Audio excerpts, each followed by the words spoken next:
Hi everyone, आज हम त्रिभुज पढ़ेंगे।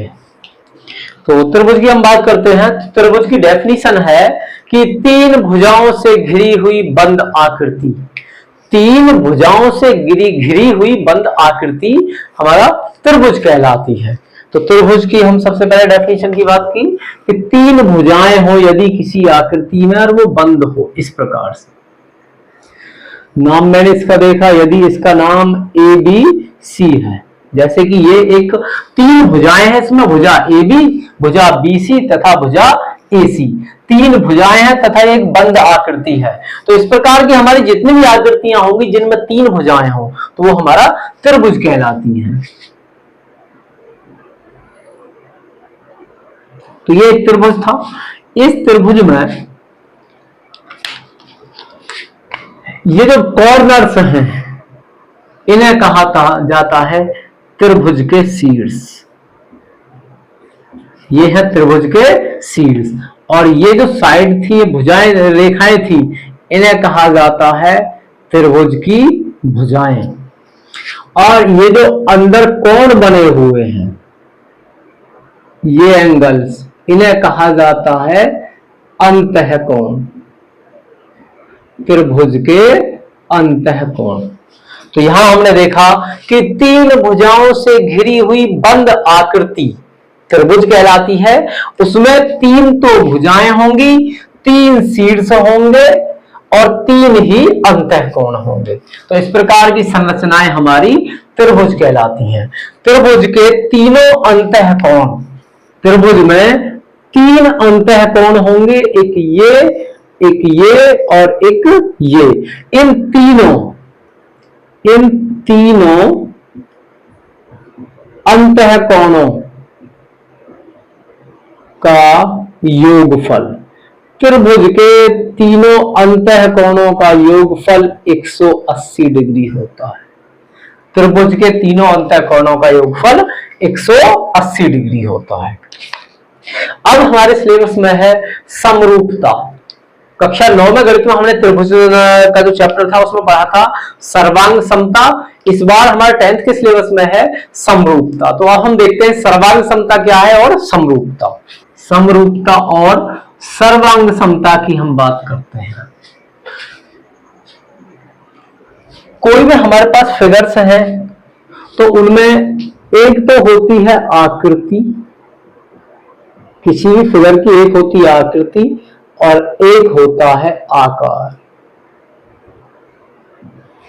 एक होती है आकृति, आकृति का मतलब होता है बनावट, और एक होता है आकार। आकार मतलब साइज। जैसे हम बात करते हैं एक हाथी के बच्चे की हम बात करते हैं और एक पूरे हाथी की बात करते हैं। तो हाथी का बच्चा और हाथी की हमने बात की, एक बड़े हाथी की, तो दोनों की आकृति समान है। हाथी का बच्चा और एक पूरा हाथी है हमारा, तो दोनों की आकृति समान है। दोनों के कान है, दोनों की सूंड है, चार टांगे हैं, और इस प्रकार से उनके शरीर जो देखेंगे तो वो गोल गोल शरीर होगा उनका। तो इस प्रकार हम देखते हैं कि दोनों की आकृति तो समान थी, हाथी की भी और हाथी के बच्चे की भी, लेकिन आकार उनका अलग अलग था। तो इसका मतलब ये है कि जब समरूपता की हम बात करेंगे तो उसमें यही था कि जो हाथी का बच्चा और पूरा हाथी है वो समरूप हैं, सर्वांग सम नहीं है। वो दोनों क्या है? समरूप हैं, सर्वांग सम नहीं है। इसके इतर हम बात करते हैं, यदि हम तुम्हारी एक गणित की किताब की बात करते हैं, राजीव पब्लिकेशन की जैसे आप किताब पढ़ रहे हैं, या क्या नाम है एनसीईआरटी की किताब पढ़ रहे हैं, तो मैं देखता हूं कि सबकी किताब सेम रही होगी, उसका आकार आकृति दोनों सेम रहे होंगे। तो ये यदि किसी भी दो फिगर्स हैं हमारे पास, कोई दो फिगर्स हैं हमारे पास, उनका आकृति भी और आकार भी बिल्कुल समान हो जाए, मैं एक किताब को उठाकर दूसरी पर रख दूं वो उसे ढक देगी, लेकिन यदि मैं नीचे से किताब निकाल के उसके ऊपर दूसरी के ऊपर रख दूं तो वो से, यानी दोनों आपस में एक दूसरे को ढक दें, तो वो क्या है? हमारा सर्वांग सम है। मैंने किताबों की बात की, मैं किसी भी एक किताब को उठा के रख दूं ऊपर तो वो दूसरे को रख देगी, तो इसका मतलब क्या है? ये दोनों हैं सर्वांग सम। तो सर्वांग समता में क्या था कि आकृति भी समान थी और आकार भी समान था, लेकिन समरूपता में क्या है? आकृति तो समान होगी, यानी बनावट तो सेम होगी, लेकिन आकार अलग अलग उनके हो सकते हैं। तो सर्वांग समता की हम बात करते हैं तो इनके लिए मस्ट है कि आकृति समान होगी तथा आकार भी समान होगा। आकृति एवं आकार दोनों, यहां के लिए कंडीशन है आकृति और आकार दोनों कैसे होंगे, इसके लिए समान होने चाहिए। आकृति भी सेम हो बिल्कुल और आकार भी सेम हो तो सर्वांग सम होंगी दो आकृति, दो कोई भी फिगर्स हमारी। लेकिन समरूपता की बात करते हैं हम, तो समरूपता के लिए सिर्फ एक ही कंडीशन है कि उनकी आकृति समान होनी चाहिए, आकार समान हो चाहे ना हो। यदि आकार समान भी नहीं है तो भी समरूप है, और आकृति और आकार समान हो जाए तो समरूप तो है ही है, वो सर्वांग सम भी बोल दिए जाएंगे। मैं बात करता हूं जैसे मेरे पास एक ये मार्कर है और ये एक दूसरा मार्कर है, मैं इन दोनों की बात करूं तो दोनों सेम है तथा साइज में भी सेम है। तो इस प्रकार यदि कोई भी दो फिगर्स हमारी आकार में, आकृति में और आकार दोनों में समान मिल जाए तो ये सर्वांग सम है। अब यदि एक ऐसा है और ये सपोज करो छोटा है, इसको काट दिया जाए, इसको यहां से काट दिया जाए तो मैं देखूंगा इनकी आकृति तो समान होगी लेकिन आकार फिर अलग अलग हो जाएंगे, तो फिर ये हो जाएंगे समरूप। तो समरूप का जो में कंडीशन थी कि आकृति समान होनी चाहिए, आकार हो या ना, लेकिन सर्वांग सम में कंडीशन थी आकृति एवं आकार दोनों समान होने चाहिए। और समरूप में बात करता हूं, सपोज करो हमारे पास एक ये छोटा सर्किल खींचा हुआ है और ये एक बड़ा सर्किल खींचा हुआ है। मैं दोनों के आकार की, यहाँ आकृति की बात करता हूँ, दोनों आकृतियां बिल्कुल समान है। ये भी गोल गोल है हमारी, मतलब ये जो सर्किल है बिल्कुल गोल खींच दिया गया है, जिसकी ये जो रेखा खींची गई है इसको हम कहते हैं वृत्त की परिधि। उस वृत्त के परिधि जो है उसकी केंद्र से दूरी हर जगह समान है। यहां पर भी ये जो वृत्त की परिधि है इसकी भी दूरी केंद्र से हर जगह समान है, तो दोनों की आकृतियां समान हैं लेकिन आकार अलग अलग हैं, तो इन दोनों को कहा जाएगा समरूप। अब यदि एक वृत्त ये है और दूसरा वृत्त भी बिल्कुल लगभग इसी साइज का, बिल्कुल सेम साइज का खींच दिया जाए, इस प्रकार से हम मान लेते हैं, तो यहां इसकी त्रिज्या कितनी है, सपोज करो 3 सेंटीमीटर और इसकी त्रिज्या भी 3 सेंटीमीटर है, मान लिया हमने। तो ये दोनों क्या होंगे, इनकी आकृति भी समान है और आकार भी समान है, तो इन्हें कहा जाएगा सर्वांग सम। इन दोनों वृत्तों को कहा जाएगा सर्वांग सम। इससे आगे हम बात करते हैं। अब हम यदि यहां एक समबाहु त्रिभुज हमने लिया, समबाहु त्रिभुज वो त्रिभुज होता है जिसकी तीनों भुजाएं बराबर होती हैं। समबाहु त्रिभुज हमने एक लिया है और ये भी एक समबाहु त्रिभुज लिया है लेकिन ये थोड़े बड़े साइज का है। एक और समबाहु त्रिभुज लिया जिसका साइज थोड़ा बड़ा है। तो हम देखेंगे कि दोनों की यदि आकृति की बात करें तो सेम आकृतियां हैं लेकिन साइज अलग हैं, तो ये भी क्या कहे जाएंगे, समरूप। ये दोनों त्रिभुज कैसे थे, समबाहु त्रिभुज थे। समबाहु त्रिभुज में क्या कंडीशन होती है, तीनों भुजाएं आपस में बराबर होती हैं तथा तीनों कोण भी आपस में बराबर होते हैं। तो समबाहु त्रिभुज में ये तीनों कोण होंगे 60-60 डिग्री के और इसके भी होंगे 60 डिग्री के। और यदि दोनों समबाहु त्रिभुज बिल्कुल सेम साइज भी उनका सेम कर दिया जाए तो दोनों कैसे कहे जाएंगे, फिर सर्वांग सम।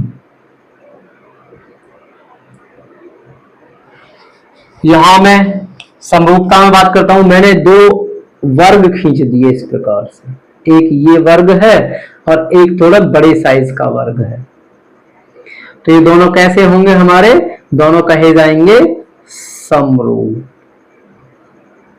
तो जितने भी हमारे वर्ग होंगे उनकी आकृति सेम रही होगी, जितने भी वर्ग होंगे उनकी आकृति सेम रहेगी, चारों भुजाएं बराबर, चारों को 90-90 अंश के। तो इस प्रकार ये सब हमारे समरूप हैं और सर्वांग सम के लिए आकृति भी समान और आकार भी समान होने चाहिए। तो ये कॉन्सेप्ट था हमारा सर्वांग और समरूपता से संबंधित। अब हमारे सिलेबस में है त्रिभुजों की समरूपता। अब हम त्रिभुजों की समरूपता के बारे में पढ़ेंगे। तो दो त्रिभुज हमारे समरूप कहलाते हैं यदि उनके संगत कोण बराबर हैं तथा उनकी संगत भुजाएं समानुपाती हैं। दो त्रिभुजों की हम बात करते हैं।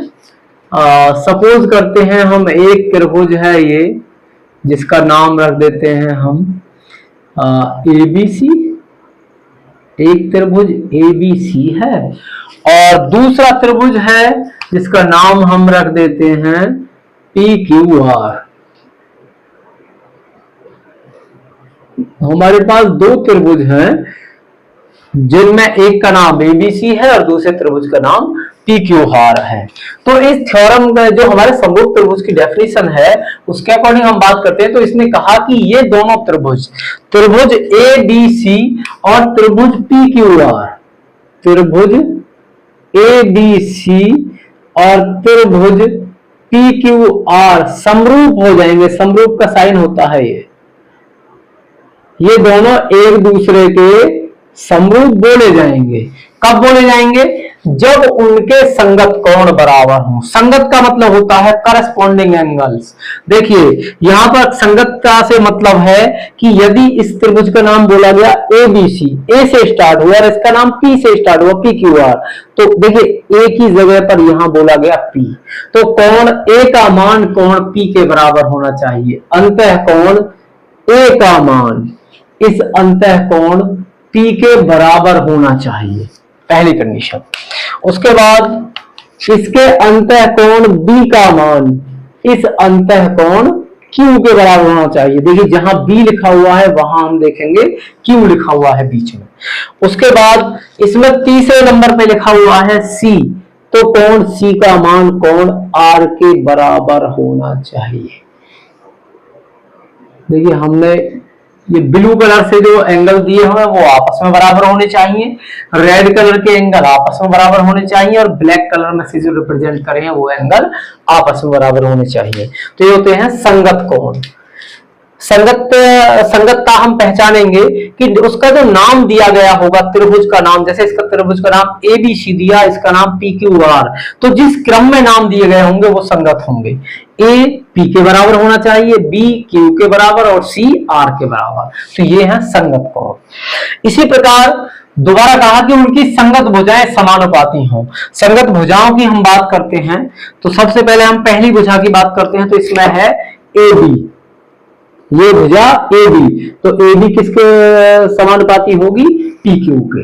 वो कैसे? सपोज करो AB का मान है 4 सेंटीमीटर और इस PQ का मान है सपोज करो 2 सेंटीमीटर, यानी ठीक इसकी आधी है। ये 4 सेंटीमीटर और वो 2 सेंटीमीटर। मैंने आगे बात की, यदि इस AC का मान है 6 सेंटीमीटर, तो जब ये 4 है, ये 2 है, इसकी आधी है, तो और ये 6 है तो ये भी होगी 3 सेंटीमीटर, ये इसकी आधी होगी। तथा यदि ये BC 8 सेंटीमीटर है, मैंने मान लिया कि ये है 8 सेंटीमीटर, तो ये QR होनी चाहिए 4 सेंटीमीटर। अब हम दोनों त्रिभुजों में नजर मारते हैं, इन दोनों को त्रिभुजों पर देख से ध्यान से, तो इसमें आएगा कि त्रिभुज ABC PQR के समरूप तब कहा जाएगा जब एंगल A का मान P के बराबर हो, एंगल B का मान Q के बराबर हो तथा एंगल कोण C का मान कोण R के बराबर हो, तथा इनकी जो संगत भुजाएं हैं, जैसे AB भुजा किसके संगत है? PQ के, और BC, ये BC भुजा किसके संगत है? वो है QR के। इसी प्रकार ये भुजा AC किसके संगत है? भुजा AC, तो वो है PR के संगत, भुजा PR के संगत। तो यहां इनका अनुपात समान होना चाहिए। AB का अनुपात मैंने देखा PQ के बराबर है, मतलब 4 का आधा हुआ, यहां BC 8 का आधा 4 हुआ, यहाँ AC 6 का आधा 3 हुआ। मैंने देखा इनका अनुपात सभी भुजाओं का समान है। जैसे मैं AB का अनुपात देखता हूं तो AB का अनुपात देखेंगे PQ के साथ, तो AB 4 है, PQ 2 है। मैंने देखा तो कितना हो गया अनुपात 2/1। इसी प्रकार मैं BC देखता हूं, BC तो BC बटे करेंगे हम QR। अब BC का मान है 8 और QR का मान है 4, उसे काटेंगे तो वो भी हो जाएगा 2/1। इसी प्रकार AC की हम बात करते हैं, AC और तो उसके संगत होगी PR, ये भुजाएं संगत होंगी। तो AC का मान यदि 6 है, उसका मान 3 है, इसे भी मैं सॉल्व करता हूं तो कितना अनुपात आया 2/1। इस प्रकार मैंने देखा AB बटे PQ किया, BC बटे QR और AC बटे PR। मैंने तीनों को सॉल्व किया तो हर बार 2/1 2/1 2/1 हमें प्राप्त हुआ। त्रिभुजों की समरूपता के संबंध में एक वेरी इंपॉर्टेंट थ्योरम है, वो थ्योरम है आधारभूत समानुपातिकता प्रमेय, या उसका नाम है थेल्स प्रमेय भी हम उसे कहते हैं। तो थेल्स प्रमेय क्या कहती है, उसमें कहा गया है कि यदि किसी त्रिभुज में, थेल्स प्रमेय या ये आधारभूत समानुपातिकता प्रमेय कहती है कि यदि किसी त्रिभुज में किसी एक भुजा के समांतर रेखा खींच दी जाए, किसी त्रिभुज में एक भुजा के समांतर रेखा खींची जाए जो बाकी दो भुजाओं को भिन्न भिन्न बिंदुओं पर काटे।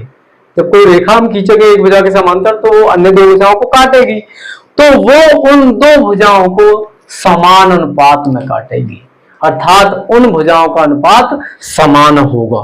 तो ये प्रमेय कहती है कि यदि कोई त्रिभुज है, कोई त्रिभुज है, उसका नाम हमने रखा A, B और C, तो ये प्रमेय कहती है कि यदि किसी एक भुजा के समांतर, सपोज करें इस BC के समांतर हम एक रेखा खींच दें इस प्रकार से, इस BC भुजा के समांतर एक रेखा खींच दी जिसका नाम रख दिया हमने PQ। तो ये प्रमेय ये कहती है कि इस त्रिभुज में जब हमने BC के समांतर एक रेखा PQ खींची है तो उसने इस AB और AC भुजाओं को बिंदु P और Q पर काटा है। तो अब ये जो रेखाएं हैं AB और AC, ये समान अनुपात में विभाजित हो गई होंगी।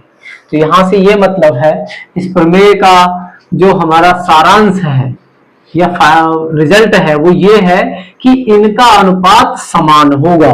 अनुपात कैसे लिख सकते हैं हम, जैसे लिख सकते हैं कि AP बटे BP, AP बटे BP, AP बटे BP, तो कितना होगा वो AQ बटे CQ, AQ बटे CQ, ये इसका रिजल्ट हम कह सकते हैं। और भी कुछ कर सकते हैं, और भी इसके स्टेटमेंट हो सकते हैं। वो क्या हो सकते हैं, जैसे हम कहते हैं AP, इस बार मैंने ये पार्ट लिया AP बटे AB, इस पूरी भुजा को ले लिया हमने इस बार AP बटे AB, तो क्या होगा AQ बटे, वो भी पूरी भुजा लेंगे फिर हम AC, AQ बटे AC। इस स्टेटमेंट को हम ऐसे भी दिखा सकते हैं। और भी क्या हो सकता है, इस बार हम कह सकते हैं कि इधर से नाम ले सकते हैं हम इस बार, जैसे BP, हम इसे कह सकते हैं BP बटे AP। इस बार जो ये स्टेटमेंट है उसे उल्टा करके भी आप लिख सकते हैं कि BP बटे AP, तो यहां भी होगा CQ बटे AQ बराबर CQ बटे AQ। दोनों साइड में अनुपात सेम चलेगा। यदि पहले मैंने इधर AP बटे BP किया तो इधर भी AQ बटे CQ होगा, इधर मैंने AP बटे AB कर दिया तो यहां भी AQ बटे AC होगा। सेम इस बार मैंने किया BP बटे AP, तो यहां भी होगा CQ बटे AQ। इस प्रकार हम अनुपात कर सकते हैं। या और क्या कर सकते हैं, और हम कर सकते हैं कि AP, इधर की मैंने ये भुजा ले ली AP और बटे में कर दिया AQ, ये उधर वाला वही हिस्सा ले लिया मैंने, वही पार्ट लिया AP बटे ए क्यू। और वो किसके बराबर हो सकता है, हम ऐसे कर सकते हैं कि बीपी, तो इधर भी हो जाएगा बटे सी क्यू। एपी बटे ए क्यू बराबर बीपी बटे सी क्यू, ऐसा भी दिखा सकते हैं। तो इसके बहुत सारे स्टेटमेंट इसी प्रकार हम बन सकते हैं। बस ये रहेगा कि ये जो भुजा पी क्यू है वो इस भुजा के समांतर हो, तो इस ये जो ए बी और ए सी भुजाएं हैं वो समान अनुपात में विभाजित कर दी गई होंगी। यही है हमारी थेल्स प्रमेय। एक इसी का उल्टा है, कन्वर्स ऑफ थेल्स थ्योरम जिसे हम कहते हैं। उसमें यह कहा जाता है कि यदि त्रिभुज ए बी सी में एक रेखा पी क्यू इस प्रकार खींच दी जाए कि वो इन ए बी और ए सी भुजाओं को समान अनुपात में काट दे, तो उसका रिजल्ट होता है कि ये पी क्यू भुजा इसके तीसरी भुजा के समांतर रही होगी। तो वो जस्ट इसी का उल्टा है। इस प्रमेय में यह कहा गया कि भुजा हमें समांतर खींचनी है तो अनुपात बराबर होंगे। इसका विपरीत थ्योरम है, उसमें कहा गया कि यदि एक रेखा ऐसे खींच दी कि अनुपात बराबर हो गए, उन दोनों भुजाओं को समान अनुपात में काट दिया, तो रिजल्ट कहता है कि वो रेखा जो खींची गई होगी वो तीसरी भुजा के समांतर होगी। तो ये हमारी दो थ्योरम है, लेकिन जो थेल्स थ्योरम है वो बहुत इंपॉर्टेंट थ्योरम है। इससे संबंधित हमारे कुछ क्वेश्चंस हैं जो काफी इजी हैं और बोर्ड परीक्षा में जरूर आते हैं। अब हम उन्हें सॉल्व करेंगे। थेल्स प्रमेय से संबंधित एक प्रश्न है जो कि बोर्ड परीक्षा 2024 में पूछा गया है। प्रश्न है कि दिए गए चित्र में यदि एसटी भुजा एसटी समांतर है क्यूपी के, जो चित्र दिया हुआ है इसमें ये एसटी भुजा इस पी क्यू के या क्यूपी के समांतर है। ये चिन्ह जो दो लाइन खींच दी जाती है यहाँ इस प्रकार से, ये होता है समांतर। तो उसमें कहा, उसमें क्यू एस बराबर ये जो भुजा पार्ट क्यू एस है, रेखाखंड क्यू एस ये 3 सेंटीमीटर है, एस आर ये पार्ट 1.5 सेंटीमीटर है और पीटी ये पार्ट 2.8 सेंटीमीटर है। तो टी आर ज्ञात कीजिए, यानी ये जो पार्ट था वो हमसे पूछा था कि इसे ज्ञात कीजिए। तो थेल्स प्रमेय भी हमारी यही कहती है कि यदि किसी त्रिभुज में एक भुजा किसी त्रिभुज की एक रेखा त्रिभुज की एक भुजा के समांतर खींच दी जाए तो वो अन्य दो भुजाओं को, जो भुजा यहाँ पर पी आर और क्यू आर हैं, उन्हें समान अनुपात में काटेगी। तो हम लिखेंगे कि दिया है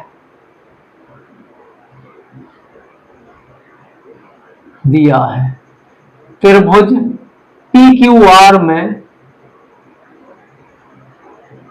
त्रिभुज पी क्यू आर में एक रेखा एस टी खींची गई है जो समांतर है भुजा पी क्यू के। इस पी क्यू के तो समांतर है, तो इस रेखा ने इन दो भुजाओं को समान अनुपात में काटा होगा। तो हम कहेंगे तब थेल्स प्रमेय से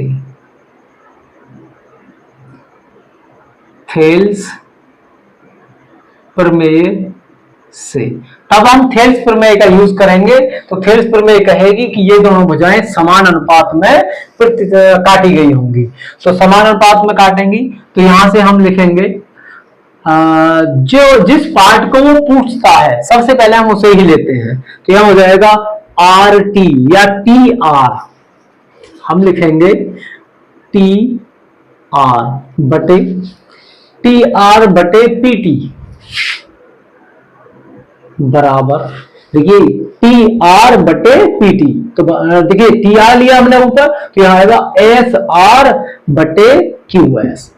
टी आर बटे पीटी तो यहां लिया जाएगा एस आर बटे क्यू एस बराबर एस आर बटे क्यू एस। टी आर तो हमें फाइंड करना था और पीटी की वैल्यू है 2.8 सेंटीमीटर, एस आर की वैल्यू है 1.5 और क्यू एस की वैल्यू है 3। तो यहां से टी आर हमें फाइंड करना है, तो 2.8 उधर गुणा में जाएगा, तो ये हो जाएगा 1.5 इंटू 2.8 और अपॉन में होगा 3। यहां पर देखिए यहां पॉइंट है तो हम 3.00 पॉइंट के बाद 2 जीरो बढ़ा दी, अब ये यहां से पॉइंट कैंसिल हो जाएगा। तो ये हो जाएगा 15 इंटू 28/300। इसे इससे कैंसिल करेंगे तो ये हो जाएगा 20 बार ये कैंसिल होगा, फिर ये हो जाएगा 28/20। ये क्या हुआ TR।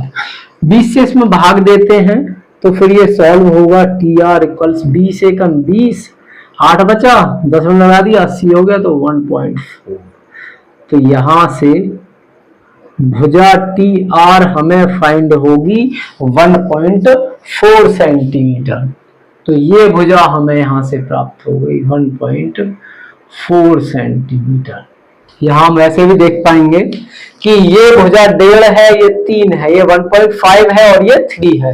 तो ये इसका डबल ये है, इसका डबल ये है। तो यहां देखिए 1.4 है, ये 2.8 है, तो देखेंगे हम कि इसका डबल ये है। तो ये अनुपात समान होगा यहां से। तो हमें इस प्रकार TR प्राप्त हुआ 1.4 सेंटीमीटर।